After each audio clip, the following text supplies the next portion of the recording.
Welcome to my YouTube channel Dipali Deka Koch. এয়া চাওক, আমি আজি কৰদৈ ভাজি বনাম। কৰদৈ টেঙা আপোনালোকে বনাই খাই চাবচোন, বৰ ভাল লাগে খাবলৈ। প্ৰথমতে কৰদৈখিনি ধুনীয়াকৈ এই সিয়নিবিলাক কাটি ল'ব লাগিব। সিয়নিবিলাক কাটি লোৱাৰ পাছত তাৰপিছত মিহি মিহিকৈ কাটি ল'ব পাৰিব। কাটি লোৱাৰ পাছত আপোনালোকে তেল, পাঁচফোৰণ, জলকীয়া দি পিনে তেল মাৰিব। এয়া কৰদৈ টেঙা, তেল পাঁচফোৰণ দি মাৰিলোঁ, নিমখ হালধি দিয়া হৈছে। আৰু এতিয়া কৰদৈ টেঙাখিনি প্ৰায় হৈছেগৈ আৰু ধুনীয়াকৈ উতলিছে। ইয়াত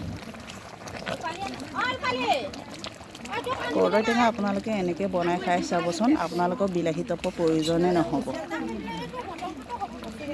আৰু কৰদৈটো জানেই আপোনালোকে প্ৰচুৰ পৰিমাণৰ আইৰণ আছে, স্বাস্থ্যৰ কাৰণেও ভাল। আপোনালোকে এনেকৈ কৰদৈ বনাই খাই চাবচোন, নিশ্চয় ভাল পাব। আৰু মোৰ ভিডিঅ'টো যদি চাই ভাল লাগিছে তেতিয়াহ'লে প্লিজ ছাবস্ক্ৰাইব এটা কৰি দিব আৰু লাইক এটা কৰি দিব। আজি মোৰ ভিডিঅ'টো মই ইমানতে সামৰণি মাৰিছোঁ।